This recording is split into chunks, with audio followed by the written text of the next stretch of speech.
Hello learners, welcome to community class online. I am Dravid Sharma. तो देखिए बेटा, आज हम लोग स्टार्ट कर रहे हैं एक नया चैप्टर और चैप्टर रहेगा आपका बॉडी फ्लूइड एंड सर्कुलेशन। अगर बात करते हैं बॉडी फ्लूइड एंड सर्कुलेशन की, तो बच्चों काफी इजी चैप्टर होता है ये, और यहाँ से आप लोग अच्छे खासे क्वेश्चन की भी उम्मीद रख सकते हैं। ठीक है, 2 से 3 क्वेश्चन भी आपको यहाँ से देखने के लिए मिल जाएंगे, और मैक्सिमम टाइम तो 2 क्वेश्चन तो आपके यहाँ से रहने ही रहने हैं। तो चलिए अब हम बात करेंगे किसकी, बॉडी फ्लूइड एंड सर्कुलेशन की। तो देख लेते हैं क्या क्या है आपके बॉडी फ्लूइड एंड सर्कुलेशन में। देखिए, अगर हम बात करेंगे क्या क्या टॉपिक्स आपको पढ़ने हैं बॉडी फ्लूइड एंड सर्कुलेशन में, टॉपिक्स आपके सामने हैं। ठीक है, तो सबसे पहले आपको यहाँ पर क्या पढ़ना है? सबसे पहले आपको पढ़ना है यहाँ पर किसके बारे में? ब्लड के बारे में पढ़ना है। ठीक है, ब्लड के बारे में डिटेलिंग में पढ़ेंगे। फिर इसके बाद हमें लिम्फ पढ़ना है। लिम्फ के बाद आपको सर्कुलेटरी पाथवे पढ़ना है। फिर आपको ब्लड वेसल्स पढ़नी है। फिर आपको डबल सर्कुलेशन पढ़ना है। फिर आपको regulation of cardiac activity and disorder of circulatory system, ये सारी चीजें आपको यहाँ पर पढ़नी होती हैं। और अभी हमारा बैच जो चल रहा है ये है हमारा fast track batch. Fast track batch के अंदर हम लोग यहाँ पर क्या करेंगे, थोड़ा सा स्पीड में रखने वाले हैं। ठीक है, सारे लेक्चर क्या रहेंगे, ज्यादा डिटेल में नहीं होंगे, सिर्फ आपके लिए इतनी चीजें बताई जाएंगी जो कि एनसीईआरटी में थोड़ा सा, एनसीईआरटी से थोड़ा सा एडिशनल होगा। ठीक है, ज्यादा डिटेल में नहीं होगा, क्योंकि फास्ट ट्रैक सीरीज है, तो हमें मार्च के एंड तक बायो का सिलेबस फिनिश करना है। तो चलिए देखते हैं। सबसे पहले स्टार्ट करते हैं किसके साथ, हम लोग यहाँ पर ब्लड के साथ स्टार्ट करते हैं। तो एक बड़ी सिंपल सी बात मैं आपसे पूछ रहा हूँ कि ब्लड के बारे में ये बताइए, ब्लड है क्या? कमेंट सेक्शन में आप लोग लिख देंगे। ठीक है, अभी हम लोग लाइव नहीं है, वरना मैं ये सवाल लाइव पूछता आपसे। ठीक है, लेकिन अभी आप लोग कमेंट सेक्शन में बता देंगे। फिर आगे जब भविष्य में जब भी लर्नर्स का नंबर बढ़ेगा, फिर हम लोग लाइव क्लास करेंगे, तो उसमें आप लाइव में आंसर दिया करना। तो बच्चों, ब्लड है क्या एक्चुअल में? Blood is a special connective tissue. Special connective tissue. अब मैं इसे स्पेशल क्यों कह रहा हूँ, क्योंकि कि ये क्या है, कनेक्टिव टिश्यू है। और कैसा कनेक्टिव टिश्यू है? तो ये आपका फ्लूइड की फॉर्म में होता है, तो फ्लूइड कनेक्टिव टिश्यू है। क्या है बच्चों? ये फ्लूइड कनेक्टिव टिश्यू है। और स्टडी ऑफ ब्लड को क्या कहते हैं, बताइए? तो इसके लिए हम एक टर्म यूज करते हैं, हीमेटोलॉजी। हीमेटोलॉजी। जो ये हेमाटोलॉजी है, हीमेटोलॉजी का मतलब ही क्या होता है आपका, study of blood. Study of blood.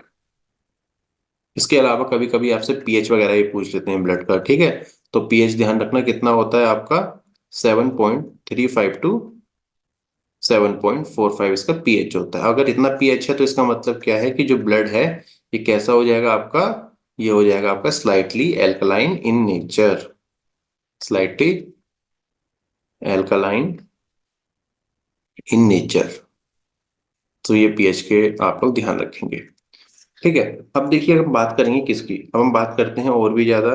तो एक क्वेश्चन कभी कभी आपसे पूछ लेते हैं विलियम हार्वे के बारे में। ठीक है, क्वेश्चन क्या पूछ लेते हैं, विलियम हार्वे के बारे में पूछ लेते हैं। और आपको सवाल इस तरीके से बनाया था कि बताइए पहली बार, ठीक है, पहली बार आपका ब्लड सर्कुलेशन डेमोन्स्ट्रेटेड किसने करा था? ठीक है, तो क्वेश्चन आप बना लीजिए, हु डेमोन्स्ट्रेट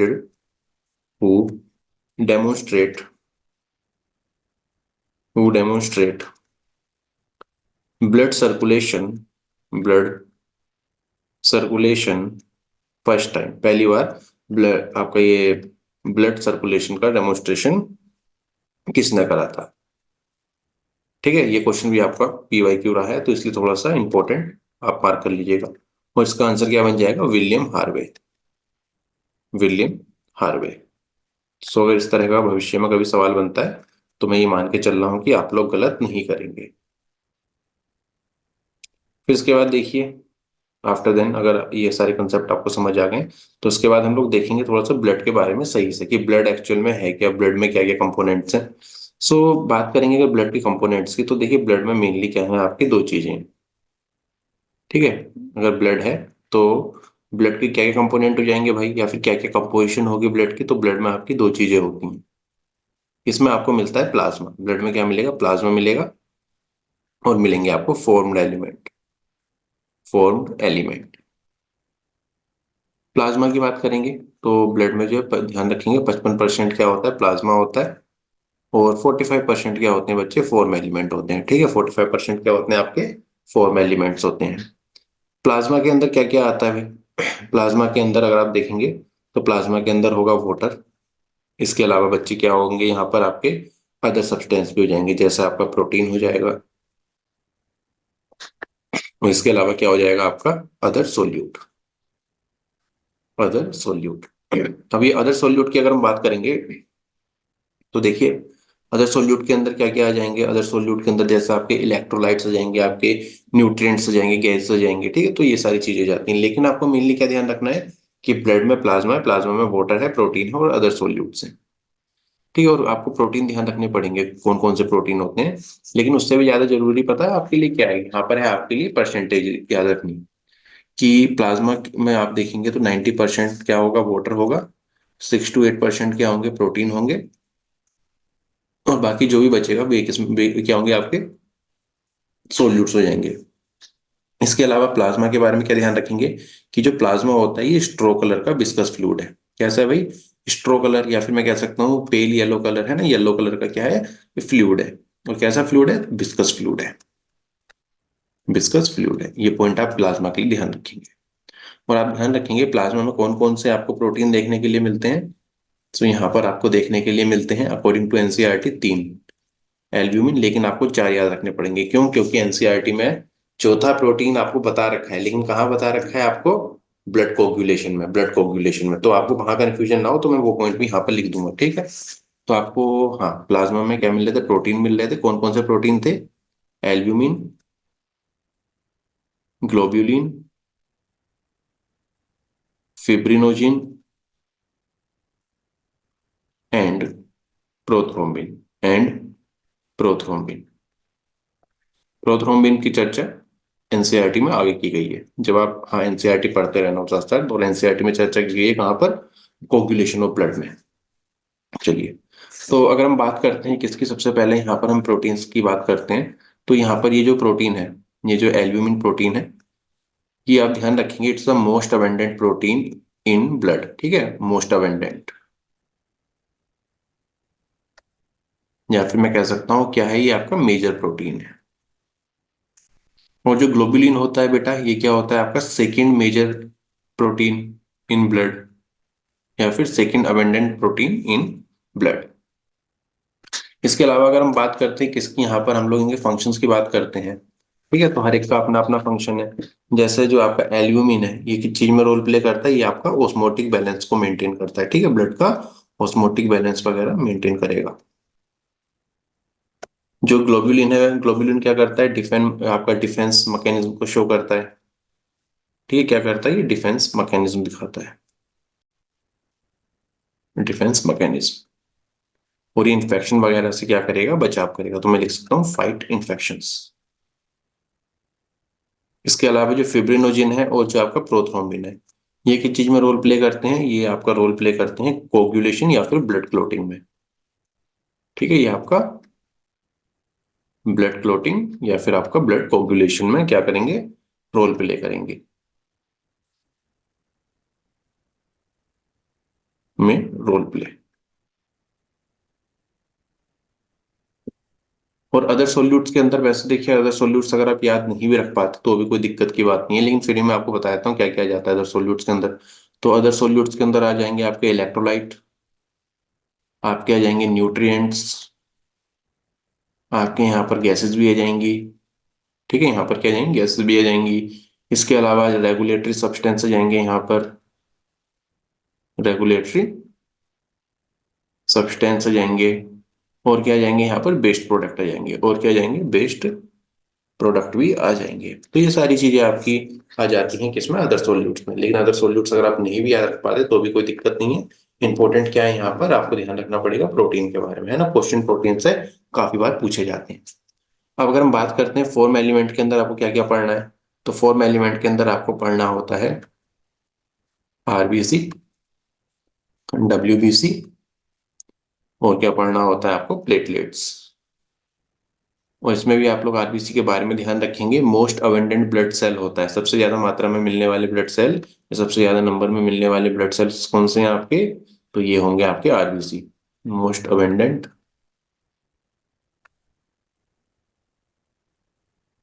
ब्लड सेल। तो यहाँ पर ये चीज भी आप लोग क्या करेंगे, ध्यान रख लेंगे। तो ये सारी चीजें ध्यान में रखनी है।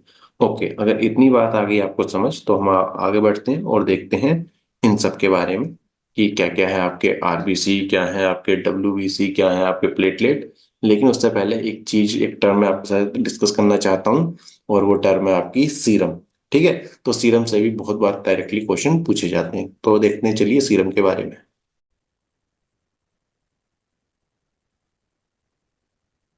ओके, तो सीरम क्या होता है? सीरम होता है प्लाज्मा, जो कि अभी आपने पढ़ा था, जो कि ब्लड में था आपका, कितने परसेंट था? 55%। ठीक है, अगर प्लाज्मा में अगर क्लोटिंग फैक्टर एब्सेंट हो जाए, ठीक है, तो प्लाज्मा विदाउट क्लोटिंग फैक्टर। अब क्लोटिंग फैक्टर क्या क्या हो जाएंगे? फिब्रिनोजिन हो सकता है ना, फिब्रिनोजिन और प्रोथ्रोम्बिन। अगर plasma without clotting factor is known as serum, तो ये ध्यान रखेंगे, डायरेक्टली इसकी डेफिनेशन पूछ ली जाती है। ठीक है, तो मैं इसे इस फॉर्म में लिख देता हूँ, plasma without clotting factor, clotting factor is known as serum.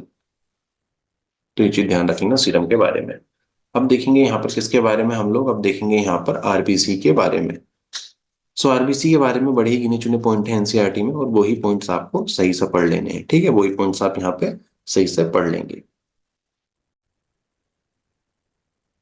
सबसे पहला पॉइंट आरबीसी के लिए आपका ये रहेगा कि बताइए, देखिए मैंने ये सवाल आपसे पहले ही पूछा, अच्छा ये बता दो भाई, ब्लड में सबसे ज्यादा मिलने वाला मोस्ट अबंडेंट सेल कौन सा है?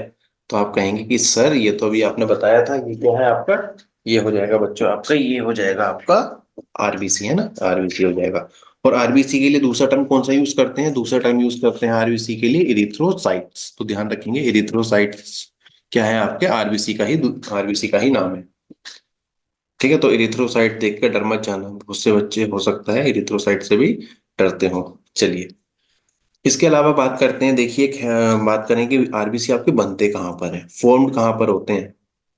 तो आरबीसी आपके बनते हैं किसमें? रेड बोन मैरो में। किसमें? रेड बोन मैरो में बनते हैं आपके आरबीसी। इसके अलावा देखिए, बन तो रेड बोन मैरो में रहे हैं, लेकिन ये आपके डिस्ट्रॉय कहाँ पर होंगे? बताइए, डिस्ट्रॉय कहाँ पर होंगे? डिस्ट्रॉय हो जाएंगे स्प्लीन में। किसमें डिस्ट्रॉय हो जाएंगे भाई?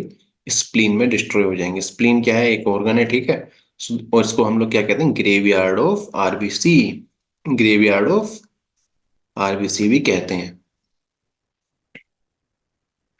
इसके अलावा बात करते हैं कि यहाँ पर न्यूक्लियस होता है या नहीं होता? आप लोगों को क्या लगता है? तो यहाँ पे न्यूक्लियस नहीं होता, ध्यान रखेंगे, न्यूक्लियस एब्सेंट। अगर मैं एक रफ डायग्राम आपको बना के दिखाना चाहूँ आरबीसी की, तो कुछ आरबीसी की रफ डायग्राम कुछ इस तरीके से रहती है। ठीक है, तो आरबीसी में आपको क्या देखने के लिए मिलेगी? आरबीसी में आपको देखने के लिए मिलेगी प्लाज्मा मेम्ब्रेन, प्लाज्मा मेम्ब्रेन। और ये सेंटर, और यहाँ पे ये क्या है? ये आपका न्यूक्लियस नहीं है, ये क्या है बच्चे? आपका साइटोसोल। क्या है? साइटोसोल। ठीक है, तो ये ध्यान रखेंगे कि यहाँ पे न्यूक्लियस नहीं मिलता, यहाँ पे साइटोसोल मिलेगी। ठीक है, और यहाँ पे क्या होगा? देखिए न्यूक्लियस नहीं है, तो देखिए फंक्शन क्या होता है आरबीसी का?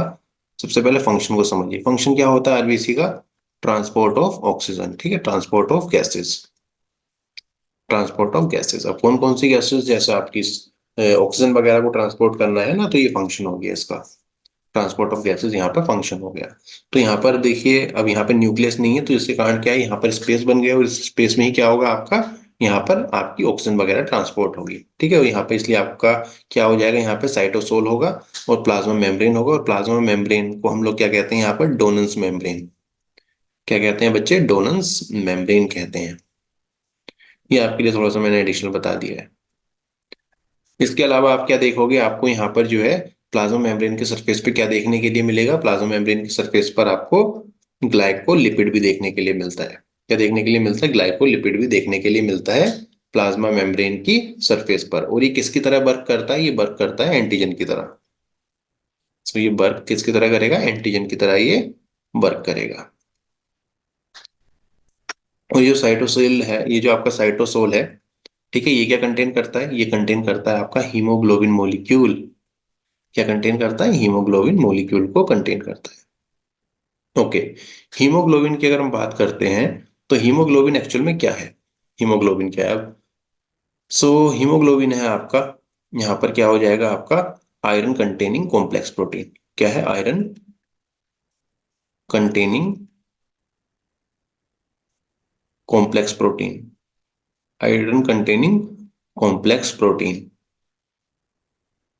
ठीक है, और ये क्या करता है बच्चों? यही आपका क्या करेगा? रेड कलर देगा। किसको? रेड ब्लड सेल को, है ना, रेड कलर देगा। रेड कलर प्रोवाइड करेगा। इसके अलावा जो आरबीसी की शेप होती है, शेप कैसी होती है? शेप होती है बाय कॉनकेव, बाय कॉनकेव। इसके अलावा देखिए, अगर हम बात करते हैं यहाँ पर थोड़ा सा और हीमोग्लोबिन के अगर बारे में बात करें, सो आप ध्यान रखेंगे कितनी हीमोग्लोबिन प्रेजेंट होती है 100 ml ऑफ ब्लड में। सो ध्यान रखेंगे 12 से 16 ग्राम हीमोग्लोबिन आपकी प्रेजेंट होती है किसमें? 100 ml of blood, 100 ml of blood. और ये मैं किसकी बात कर रहा हूँ? ये मैं एक हेल्थी पर्सन की बात कर रहा हूँ, ठीक है। एक हेल्थी पर्सन में 12 से 16 ग्राम तक हीमोग्लोबिन आपको देखने के लिए मिल जाएगी 100 ml ब्लड में। तो ये डायरेक्टली पूछे जाने वाला एमसीक्यू है, कई बार पूछा जाता है, तो इससे थोड़ा सा याद रख लीजिएगा। इसके अलावा हम बात करेंगे इसके यहाँ पर नंबर्स की। तो इसके नंबर की अगर हम बात करेंगे, सो इनका नंबर कितना होगा आपका? 5 to 5.5 मिलियन ऑफ आरबीसी पर क्यूबिक लीटर ऑफ ब्लड। तो ये चीज ध्यान रखिएगा। सो ये सारे फैक्ट्स हैं, एक तरह के आप कह सकते हैं कि फैक्ट्स हैं यहाँ पर, ये सारे के सारे, ये सब आपको याद रखने हैं, ठीक है। और हाँ, यहाँ पर एच बी किस चीज को इंडिकेट कर रहा है? हीमोग्लोबिन को कर रहा है, ठीक है। ये भी आपको ध्यान रखना पड़ेगा। सो इतना आपको एनसीईआरटी ने बता रखा है आरबीसी के बारे में, इतनी नॉलेज आपको होनी चाहिए। अब फिर इसके बाद हम देखेंगे किसके बारे में? डब्ल्यूबीसी के। डब्ल्यूबीसी में थोड़ा सा आपको डिटेल में बता दूंगा। क्यों? डब्ल्यूबीसी यहाँ तो काम आएगा, साथ साथ जब मैं आपको ह्यूमन हेल्थ एंड डिजीज पढ़ाऊंगा वहां पर भी बहुत सारे कंसेप्ट आपके रहेंगे। जैसे मैं आपको यहाँ पे थोड़ा बहुत बता दूंगा सेल मीडिएट इम्यूनिटी के बारे में डब्ल्यूबीसी में ही, वो आप वहां पर डिटेल में पढ़ लेंगे। ह्यूमन मीडिएट इम्यूनिटी यहाँ पर मैं आपको डब्ल्यूबीसी के अंदर बताने वाला हूँ, लेकिन आप वहां पर ह्यूमन हेल्थ एंड डिजीज में ही पढ़ लेंगे। तो इसलिए मैं थोड़ा सा डब्ल्यूबीसी को डिटेल में करा दूंगा।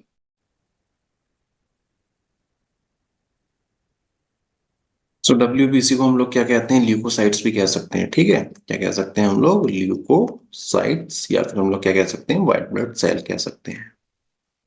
तो देखिए, ल्यूकोसाइट और व्हाइट ब्लड सेल की बात करेंगे तो सबसे पहले देखिए, ये व्हाइट है ना।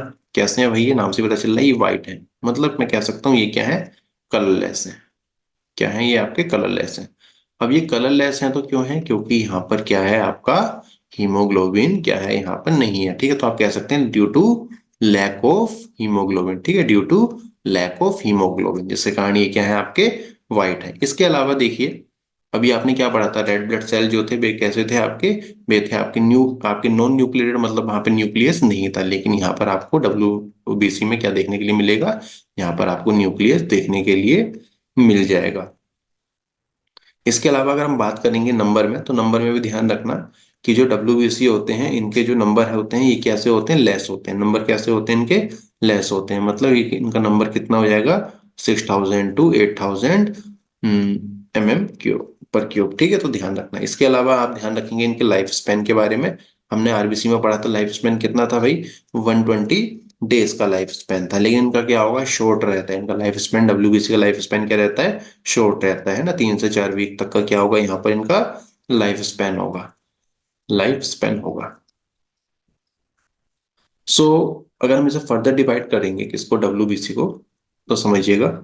सो डब्ल्यूबीसी जो है आपका, इसको हम फर्दर डिवाइड करेंगे किसमें? दो कैटेगरी में। डब्ल्यूबीसी आपके ग्रेन्युलोसाइट्स भी हो सकते हैं। कैसे हो सकते हैं बच्चे? डब्ल्यूबीसी को दो कैटेगरी में बांटेंगे, ग्रेन्युलोसाइट और ए ग्रेन्युलोसाइट। ए ग्रेन्युलोसाइट। अब यहाँ पे देखिए ग्रेन्युलोसाइट, ग्रेन्युलोसाइट का मतलब क्या होगा? कि यहाँ कि जिनमें ऐसे डब्ल्यूबीसी जिनमें क्या देखने के लिए मिलेंगे आपको? ग्रेन्यूल्स देखने के लिए मिलेंगे, ठीक है। जिनमें आपको क्या देखने के लिए मिलेंगे? जिनमें आपको ग्रेन्यूल देखने के लिए मिलेंगे। अब ग्रेन्यूल क्या होते हैं भाई साहब आपके? तो ग्रेन्यूल होते हैं आपके small rounded structure, small rounded structure, small rounded structure made up of protein, made up of, made up of protein. तो ये होते हैं आपके ग्रेन्युलोसाइट। और एक ग्रेन्युलोसाइट क्या होंगे? जिनमें क्या होंगे? ग्रेन्यूल्स क्या होंगे? एब्सेंट होंगे। जिनमें क्या होंगे? आपके ग्रेन्यूल एब्सेंट होंगे। सो ग्रेन्युलोसाइट की अगर हम बात करेंगे, तो ग्रेन्युलोसाइट आपके आपके कैसे हो जाएंगे? आपके कौन कौन से हो जाएंगे? ये आप ग्रेन्युलोसाइट के अंदर आप कैसे कैसे पढ़ोगे? आप पढ़ोगे बेसोफिल्स को, है ना। कभी कार्टून देखा था आपने, बेन 10 और बेन के यहाँ पर आपने देखे होंगे है ना, क्या होंगे, राउंड राउंड स्ट्रक्चर होंगे। तो आप अपने दिमाग में एक इमेज बना लीजिएगा कि यहाँ पर जब सर कह रहे हैं ना ग्रेन्यूल्स, ग्रेन्यूल्स क्या थे, स्मॉल राउंडेड स्ट्रक्चर थे, प्रोटीन के बने थे। तो आपको एक इमेज दिमाग में याद कर लेनी है बेन 10 की, ठीक है। तो ध्यान रखेंगे इस तरीके से। तो बेसोफिल, इसिनोफिल, इसिनोफिल, इसके अलावा आपका न्यूट्रोफिल है ना, न्यूट्रोफिल तो बेन, BEN, न्यूट्रोफिल। और एक ग्रेन्युलोसाइट में क्या क्या हो जाएगा आपका, यहाँ पर हो जाएगा लिम्फोसाइट, और क्या हो जाएगा आपका यहाँ पर मोनोसाइट। सो ये सब आपको ध्यान रखने हैं, ठीक है। ये WBC के टाइप्स हो गए, और कौन सा टाइप किस कैटेगरी में आ रहा है, कौन सा ग्रेन्युलोसाइट में आ रहा है, कौन सा ए ग्रेन्युलोसाइट में आ रहा है, तो ये आपको याद रखना पड़ेगा। तो इसके बाद चलिए क्या करते हैं, इसके स्ट्रक्चर को समझते हैं अब, ठीक है, एक एक करके स्ट्रक्चर को समझते हैं। तो सबसे पहले मैं बात करूंगा किसकी, मैं बेसोफिल्स की बात करूंगा। सो यहाँ पे जो ये बेसोफिल्स होंगे, इनमें आपको क्या देखने के लिए मिलेगा, पहली बात तो ग्रेन्यूल्स तो प्रेजेंट होंगे, है ना, ग्रेन्यूल्स प्रेजेंट होंगे, और साथ साथ क्या होंगे, मल्टी लोब न्यूक्लियस। यहाँ पे न्यूक्लियस जो होगा वो कैसा हो जाएगा, मल्टी लोब्स होंगे उसमें, ठीक है, मल्टी लोब न्यूक्लियस हो जाएगा। सो ये मैंने क्या बना दिया यहाँ पर, मल्टी लोब्ड न्यूक्लियस। दूसरा क्या था आपका, ईसिनोफिल है ना, ईसिनोफिल था। तो ईसिनोफिल में आप क्या देखेंगे कि यहाँ पे जो न्यूक्लियस होगा वो कैसा हो जाएगा बच्चों, वो हो जाएगा आपका बाइलोब्ड, है ना, मतलब न्यूक्लियस कैसा हो जाएगा आपका, बाइलोब्ड, जिसमें दो लोब होंगे। सो बाइलोब्ड न्यूक्लियस। ऐसे ही आपको क्या हो जाएगा, न्यूट्रोफिल, न्यूट्रोफिल। तो न्यूट्रोफिल में भी आप न्यूक्लियस देखोगे तो कैसा होगा, बाइलोब्ड होगा, कैसा हो जाएगा, बाइलोब्ड हो जाएगा, ठीक है। सो ये हो गया बाइलोब्ड न्यूक्लियस। सो ये तीनों किसके अंदर आ गए, ये तीनों आ गए आपके ग्रेन्युलोसाइट में, ठीक है, तीनों किस में आ गए, ग्रेन्युलोसाइट में आ गए। फिर इसके बाद हम बात करेंगे किसकी, इसके बाद हम बात करेंगे ए ग्रेन्युलोसाइट की, ए ग्रेन्युलोसाइट की। तो ए ग्रेन्युलोसाइट में आपका क्या क्या आ जाएगा, तो यहाँ पर आ जाएगा आपका लिम्फोसाइट, लिम्फोसाइट। तो लिम्फोसाइट के बारे में आप लोगों को क्या ध्यान में रख के चलना है, लिम्फोसाइट के बारे में आपको ध्यान में रख के चलना है कि यहाँ पे आपको लार्ज स्पेरिकल न्यूक्लियस देखने के लिए मिलेगा, है ना, लार्ज है, बड़ा है, स्पेरिकल है, मतलब सर्कल की शेप में। तो लार्ज स्पेरिकल न्यूक्लियस, और यहाँ पे एक तो लिम्फोसाइट होता है और एक क्या होता है, मोनोसाइट। और मोनोसाइट में आप क्या देखोगे, आपको किडनी शेप न्यूक्लियस मिलेगा, ठीक है, ऐसा मिलेगा, किडनी शेप न्यूक्लियस मिलेगा, ये चीज ध्यान रखना। सो इनकी शेप्स हो गई, अब इनके हम लोग थोड़े थोड़े फंक्शंस को देखेंगे एक एक करके, और यहाँ पे समझेंगे। तो फंक्शंस चलिए मैं यहाँ पे लिख देता हूँ। तो सबसे पहले मैं यहाँ पर किसकी बात करूंगा, सबसे पहले मैं यहाँ पे आपसे बात करूंगा बेसोफिल्स के फंक्शन की, ठीक है, बेसोफिल्स के फंक्शन की यहाँ पर चर्चा करेंगे। तो ये बेसोफिल जो है ये किसमें इन्वॉल्व होता है, ये आपका इन्वॉल्व होता है इन्फ्लामेटरी रिएक्शंस में। किसमें इन्वॉल्व है भाई, ये आपका इन्फ्लामेटरी रिएक्शन में क्या है, इन्वॉल्व है। और ये क्या करता है बच्चों, ये रिलीज करता है थ्री टाइप केमिकल्स, ठीक है, थ्री टाइप केमिकल्स क्या करेगा, ये आपका रिलीज करेगा, तीन टाइप के केमिकल्स को रिलीज करेगा। अब ये तीन थ्री टाइप केमिकल कौन कौन से हो जाएंगे, पहला तो हो जाएगा हिपेरिन, क्या हो जाएगा बच्चे, पहला हो जाएगा हिपेरिन। हिपेरिन की अगर हम बात करते हैं, हिपेरिन कैसा होता है आपका, एंटी कोगुलेंट होता है, कैसा होता है, एंटी कोगुलेंट होता है। एंटी कोगुलेंट का मतलब क्या है बच्चे, एंटी कोगुलेंट का मतलब देखिए बड़ा सिंपल सा है, एंटी कोगुलेंट का मतलब है जो कि जमने ना दे, ठीक है। तो आपने देखा है कि अगर ब्लड में हिपेरिन जिसके कारण क्या होगा, ब्लड आपका जमेगा नहीं, ठीक है, कोगुलेट नहीं होगा। किसकी वजह से नहीं होगा, क्योंकि बेसोफिल्स में क्या है, हिपेरिन नाम, क्या, क्योंकि बेसोफिल जो है ये क्या रिलीज करता है, हिपेरिन रिलीज करता है, और हिपेरिन क्या है, एंटी कोगुलेंट है। इसके अलावा ये रिलीज करता है हिस्टामिन, क्या है, हिस्टामिन। हिस्टामिन की अगर हम बात करते हैं तो हिस्टामिन क्या है, बेसोडाइलेटर है, क्या है, बेसो डायलेटर है।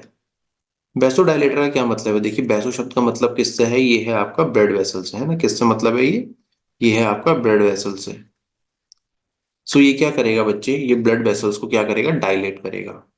मतलब मैं कहना चाह रहा हूं आपसे कि ये क्या करेगा, ब्लड वेसल डायलेट करने का मतलब है कि ये क्या करेगा, ल्यूमन का साइज बढ़ा देगा, ठीक है। So increase lumen of blood vessel, ठीक है, ब्लड वेसल्स की ल्यूमन को क्या करेगा, बढ़ा देगा, ठीक है, उसके आप कह सकते हैं कि उसके साइज बढ़ जाएगा।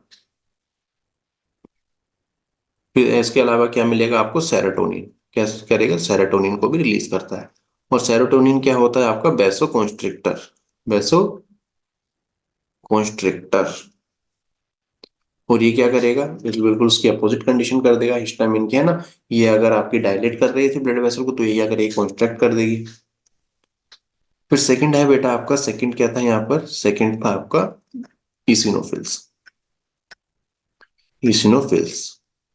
सो इसिनोफिल्स के बारे में ध्यान रखिएगा। मान लीजिए कि कोई कंडीशन ऐसी हो जाती है किसी पेशेंट के साथ, मान लो किसी को कोई एलर्जिक रिएक्शन हो जाती है, किसी पर्सन को एलर्जिक रिएक्शन हो जाती है, या किसी पर्सन को क्या हो रहा है, किसी तरह का पैरासाइटिक इन्फेक्शन हो रहा है, ठीक है, कोई पैरासाइट वगैरह का क्या हो रहा है, इन्फेक्शन हो रहा है, पैरासिटिक इन्फेक्शन है या फिर आपका एलर्जिक रिएक्शन है, तो उस केस में क्या होता है, इसिनोफिल्स के काउंट क्या हो जाते हैं, बढ़ जाते हैं, ठीक है, इसिनोफिल्स के काउंट क्या होते हैं, बढ़ जाते हैं। और साथ साथ इसका और दूसरा फंक्शन क्या होता है, इन्फेक्शन वगैरह से क्या करता है, रजिस्ट कराता है, ठीक है, रजिस्ट इन्फेक्शन। और इसिनोफिल्स के काउंट्स जनरली कब बढ़ेंगे, ड्यूरिंग एलर्जिक रिएक्शन और पैरासिटिक इन्फेक्शन। तीसरा था बेटा आपका न्यूट्रोफिल्स, न्यूट्रोफिल्स। मैं चाह रहा हूँ कि सारा ये एक ही पेपर पर आपको करा दूं, एक ही स्लाइड पर करा दूं, है ना। अगर आप लोग इन केस नोट नहीं बनाते, अगर आप स्लाइड्स को ही देखते हैं, तो भी क्या हो जाए, आपको ज्यादा प्रिंट वगैरह निकालने की आवश्यकता ना पड़े। सो ये ध्यान रखिएगा, जो न्यूट्रोफिल्स होते हैं ये काफी ज्यादा होते हैं नंबर में, ठीक है। सो मैं लिख देता हूँ मोस्ट न्यूमरस, मोस्ट न्यूमरस। अभी एक ट्रिक भी दे दूंगा आपको, ठीक है, अभी आपको एक ट्रिक भी दे दूंगा, उसके हिसाब से आप क्या करेंगे, यहाँ पर नंबर ये ध्यान रखें, कौन कितनी मात्रा में मिल रहा है, मतलब कौन ज्यादा मात्रा में मिल रहा है और कौन कम मात्रा में मिल रहा है। सो न्यूट्रोफिल्स की बात करेंगे, ये क्या होते हैं, आपके मोस्ट न्यूमरस होते हैं। इसके अलावा नेचर की बात करेंगे। सो नेचर कैसा है इनका, फैगोसाइटोसिस, फैगोसाइटोसिस इन नेचर। मतलब ये क्या करेंगे, पैथोजन वगैरह को क्या कर लेंगे, इनगल्फ कर लेंगे, ठीक है, पैथोजन वगैरह को इनगल्फ कर लेंगे, फैगोसाइटोसिस इन नेचर। इसके बाद आपके मोनोसाइट्स की अगर हम बात करते हैं, मोनोसाइट्स के बारे में आप जान ही चुके हैं ना, कि ये लार्ज की ये शेप की अगर हम बात करेंगे तो लार्जेस्ट इन शेप होंगे, किडनी शेप न्यूक्लियस होगा। इसके अलावा जो आपके मैच्योर मोनोसाइट्स को के लिए आप टर्म यूज करते हैं मैक्रोफेज, ठीक है, मैक्रोफेज टर्म आ जाती है तो उससे कंफ्यूज नहीं होना, समझ लेना है, ठीक है। कि जो आपके मैच्योर मोनोसाइट हैं, मैच्योर मोनोसाइट हैं, उनके लिए क्या टर्म यूज करते हैं, उनको ही क्या कहते हैं, मैक्रोफेज। इसके अलावा इनका नेचर क्या हो जाएगा, इनका नेचर भी हो जाएगा फैगोसाइटोसिस, फैगोसाइटोसिस इन नेचर। सो ये सब आपको यहाँ पर ध्यान रखना है। अब इसके बाद हम लोग बात करेंगे अब किसकी, अब हम बात करेंगे लिम्फोसाइट की, फिफ्थ लिम्फोसाइट। सो अगर हम बात करेंगे यहाँ पे लिम्फोसाइट की, तो लिम्फोसाइट का रोल किस चीज में होता है, तो लिम्फोसाइट का जो रोल होता है वो किस चीज में होता है, इम्यून रिस्पॉन्स में। किसमें वो रोल होगा, इम्यून रेस्पॉन्स में रोल होता है। अब इम्यून रेस्पॉन्स में कैसा रोल होता है भाई, सुनो। तो देखिए दो तरह के रेस्पॉन्स होते हैं, ठीक है। एक तो है आपका यहाँ पर टी लिम्फोसाइट, मैं बताऊंगा कौन सा, आपका कौन सा लिम्फोसाइट, मतलब दो तरह के लिम्फोसाइट होते हैं, टी लिम्फोसाइट और आपके बी लिम्फोसाइट। तो ये दोनों लिम्फोसाइट्स आपके कैसे कैसे इम्यून रेस्पॉन्स प्रोवाइड करेंगे। सो ये जो टी लिम्फोसाइट है ये प्रोवाइड करेगा cell mediate immunity, cell mediated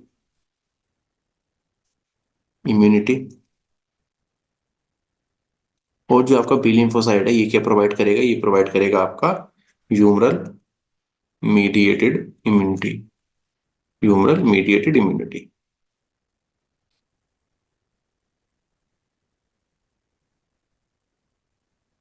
इसमें ध्यान रखेंगे सेल मीडिएट इम्यूनिटी में क्या होता है, यहाँ पर आप क्या देखोगे कि ये जो टी लिम्फोसाइट है ये डायरेक्टली किस पर अटैक करेंगे, जो टी लिम्फोसाइट है ये डायरेक्टली अटैक करेंगे पैथोजन पर, ठीक है, ये डायरेक्टली अटैक करेंगे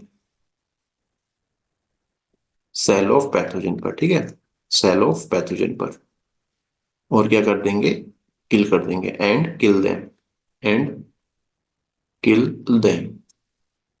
और वहीं बी लिम्फोसाइट जो है ये क्या करते हैं भाई, ये आपका ह्यूमरल मीडिएट इम्यूनिटी प्रोवाइड करते हैं। मतलब पहले क्या होगा, यहाँ पर एंटीबॉडी का फॉर्मेशन होगा, पहले क्या होगा, एंटीबॉडी का फॉर्मेशन होगा, फिर उसके बाद पैथोजन वगैरह को क्या करा जाएगा, किल करा जाएगा। ठीक है, फिर उसके बाद क्या करा जाएगा, पैथोजन को किल करा जाएगा। तो ये यहाँ पर रहता है। सो ये सारी चीजें आपको जाननी होती हैं किसके उसमें, ये आपको जाननी है डब्ल्यूबीसी के बारे में। और आपको यहाँ पर एक ऑर्डर भी याद रखना पड़ेगा, ठीक है। तो ऑर्डर इस तरीके से आपने देखा होगा, एक टीम ऐड आती है ना, बिमल पान मसाला, ठीक है, I am not promoting any kind of tobacco product here, पहली बात, ठीक है, किसी तरह के तंबाकू के प्रोडक्ट का यहाँ पे प्रचार नहीं करा जा रहा। सुनो, खाली याद करने की ट्रिक है, ठीक है। अब मैं बिमल कह रहा हूँ, तो मैं इससे इस तरीके से लिख दूं, कोई दिक्कत है? तब भी तो ऐसी साउंड आ रही है ना, आ रही है ना, बीमल, BEML। तो बी से क्या हो जाएगा, बेसोफिल, ई से हो जाएगा इसिनोफिल, एम से हो जाएगा मोनोसाइट, एल से हो जाएगा लिम्फोसाइट। और मैंने क्या कहा, किसी भी तरह का टोबैको प्रोडक्ट नहीं खाना चाहिए, है ना।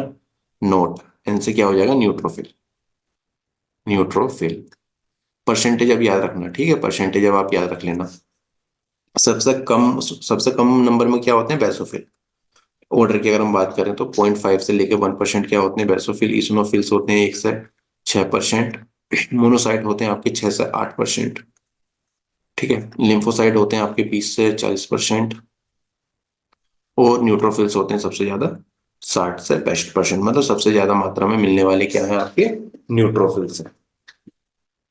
फिर इसके बाद देखिए, बात करेंगे किसकी, डब्ल्यूबीसी का तो इतना सेक्शन था जो कि आपको जानना था। इसके बाद हम बात करेंगे प्लेटलेट्स की। सो प्लेटलेट्स की बात करते हैं तो देखो क्या होता है एक्चुअल में, बोन मैरो जो होती है ना, बोन मैरो में आपको एक स्पेशल सेल देखने के लिए मिलता है। ठीक है, बोन मैरो में आपको क्या मिलेगा, एक स्पेशल सेल देखने के लिए मिलेगा। उस स्पेशल सेल का नाम क्या है भाई, उस स्पेशल सेल का नाम है मेगा कैरियोसाइट। मेगा का मतलब क्या होता है भाई, मेगा का मतलब होता है लार्ज। कैरियो का मतलब क्या होता है, कैरियो का मतलब होता है न्यूक्लियस।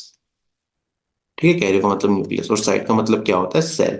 मतलब एक अगर रफ डायग्राम बनाए तो हम समझ सकते हैं, मैं समझेंगे कि मेगा कैरियोसाइट क्या होगी आपका, मेगा कैरियोसाइट होगी आपका लार्ज न्यूक्लियस कंटेनिंग सेल। ऐसा सेल जिसमें क्या है, आपका एक लार्ज न्यूक्लियस, उसको हम मेगा कैरियोसाइट कह रहे हैं। ठीक है, तो बोन मैरो में एक स्पेशल सेल है जिसका नाम क्या है, मेगा कैरियोसाइट। और यही आगे चल के क्या हो जाएगा, डिवाइड हो जाएगा।